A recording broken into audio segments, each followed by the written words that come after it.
नमस्कार। आजको यस भिडियोमा म तपाईलाई कसरी चाहिँ हाम्रो फिटको ड्रइङलाई हामी कसरी चाहिँ एमएम मा कन्भर्ट गर्ने भनेर सिकाउन गइरहेको छु।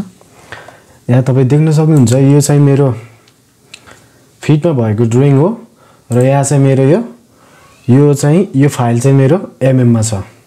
यहाँ चाहिँ मैले ड्रइङ सेटअप चाहिँ एमएम मा गरेको छु। जस्तै यसको चाहिँ एमएम मा छ यो र यो चाहिँ हाम्रो फिटमा छ। म चाहिँ यहाँको ड्रइङ यहाँ कसरी लान्छु त सबै ड्रइङ म तपाईलाई एउटा टेक्निक बताउँदै छु। सबभन्दा पहिले तपाईले अब कुरा त सिम्पल छ, यसबाट कपी गरेर यसमा लाने हो, तर एक्ज्याक्टली कसरी लाने त आउनुस् हेरौँ। पहिले यहाँ चाहिँ के विचार गरौँ भने यो पिलर चाहिँ हाम्रो 300 mm बाइ 300 mm को, यहाँ चाहिँ यो 12 इंच बाइ 12 को छ। यो चाहिँ उता एमएम मा जाँदा कतिको हुन्छ त, यो 1 फुट को छ, 1 फुट बाइ 1 फुट को। यो चाहिँ हाम्रो एमएम मा जाँदा चाहिँ 300 mm बाइ 300 mm हुन्छ। सबभन्दा पहिले तपाईले के गर्नु पर्यो भने यसलाई चाहिँ के लाने हो त्यो सबैले सिलेक्ट गर्नु एकैचोटी। जस्तै मैले यो सबै लान चाहन्छु, यो पनि सिलेक्ट गरे र यिनीहरु पनि लान चाहन्छु, के लाने हो त्यो सबैले सिलेक्ट गर्ने। ठीक छ। अनि यसलाई सिलेक्ट गरेपछि अब राइट बटन क्लिक गरी कपी गर्नुहोस् अथवा कन्ट्रोल सी पनि तपाईले प्रेस गर्न सक्नुहुन्छ। यहाँबाट यो चाहिँ मैले सिलेक्ट गरेको सबै कपी भयो। अब यो फाइल खोलौं अनि त्यसपछि यसलाई म ठुलो गर्छु। त्यसपछि यहाँ चाहिँ राइट बटन क्लिक गरी पेस्ट गर्नुहोस्। यो त सानो आयो हैन। अब यसलाई चाहिँ हामी एमएम मा राख्छौं। यो चाहिँ हाम्रो एमएम मा आइसकेको छ। अब यसलाई चाहिँ हामी यो अनुसार यो डायलग बक्स अथवा यो टाइटल बक्समा चाहिँ हामीले एलाइन गर्छौं। अब हामीले मैले अघि के भनेको थिए, हाम्रो यो पिलर चाहिँ 300 बाइ 300 mm को हो। त्यो पिलर बनाऊ यहाँ, ताकि म अब एलाइन गरेर त्यो सबै फाइललाई चाहिँ यो अनुसार ल्याउँछु। लाइन ड्रा गरेर 300 बाइ 300 mm को एउटा पिलरको साइज बनाऊ। त्यो भन्नु चाहिँ खास चाहिँ यो चाहिँ हाम्रो यति हुनु पर्ने हो। अब यो सबै मिलाउनलाई क्रसिङ विन्डो मेथडबाट यसलाई सिलेक्ट गरौँ। त्यसपछि यहाँ चाहिँ एलाइन कमान्डको एल टाइप गरौँ। Specify the first source point भने पहिलो सोर्स पोइन्ट चाहिँ हाम्रो यो, किनकि मैले पिलरलाई एलाइन गर्दै छु सबै सिलेक्ट गरेर, त्यो भनेको यो हुनु पर्यो। र दोस्रो भनेको यसको यो कर्नर, त्यसलाई चाहिँ यसमा क्लिक गर्नु पर्यो। अब हाम्रो यति दुईटा भए चाहिँ एलाइन भइहाल्छ। त्यसपछि स्पेसिफाई थर्ड सोर्स पोइन्ट भनेको छ, त्यसलाई चाहिँ मैले इन्टर गरिदिन्छु। त्यसपछि के भन्यो, scale object based on alignment points भने हैन। के यसले के भन्यो भने तपाईले के त्यसलाई स्केल गर्न चाहनुहुन्छ भने यस, हामीले त त्यही स्केलै गर्नु छ। त्यसपछि यो सबै ड्रइङ हाम्रो केमा गयो, यो चाहिँ अब एमएम मा गयो। यो सानो देखि, किनभने यो चाहिँ पहिला नै सेटिङ भएको डाइमेन्सन हो।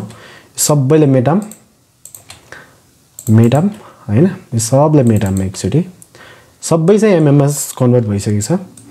एकचोटी रिफ्रेश गरौँ आरई टाइप गरेर अनि इन्टर टाइप गर्नुहोस्। त्यसपछि अब यो ड्रइङलाई यहाँ एलाइन गरेर राख्नुहोस्, सिम्पल।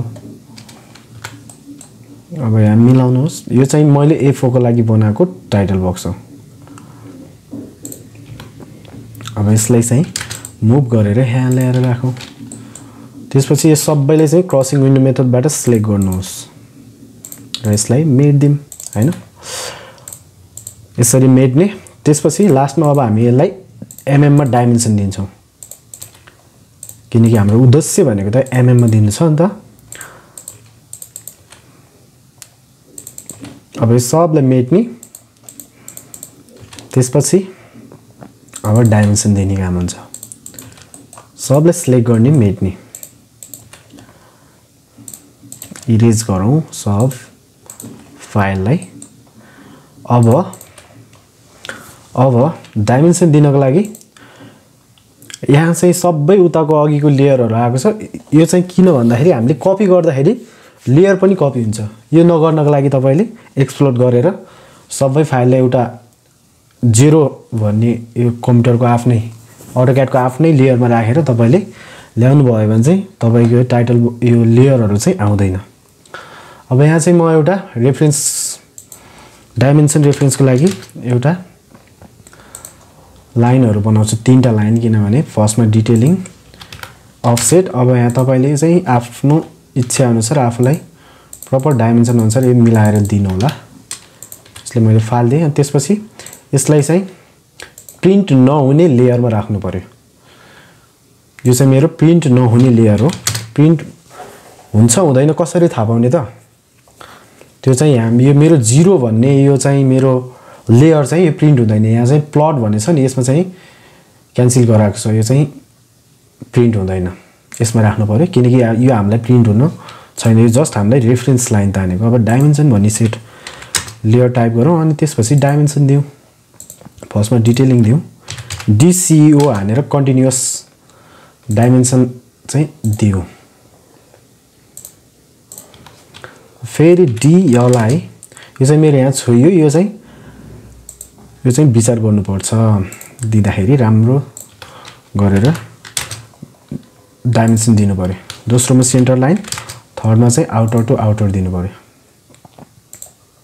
सिम्पल। यसरी नै तपाईले सबै MM को ड्राइङलाई यसमा इन्च को ड्राइङलाई यसरी सजिलै हामीले MM मा ल्याउन सक्छौं। अब यसलाई पनि सेम प्रक्रिया अनुसार यहाँ ल्याएर राख्ने अनि मिलाउने, यो पनि मिलाउने। अब सबै चाहिँ हाम्रो MM मा बनिसकेको छ, जस्ट मिलाउनु पर्यो। यसलाई प्लेसिङ चाहिँ राम्रोसँग गर्नु पर्यो, त्यही नै हो।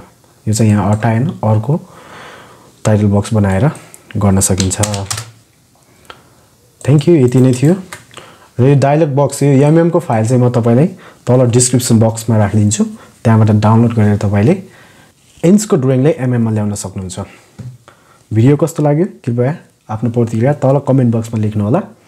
र भिडियो मन पर्यो भने कृपया लाइक पनि गर्नुहोस् र हाम्रो च्यानललाई सब्स्क्राइब पनि गर्न नभुल्नु होला। धन्यवाद।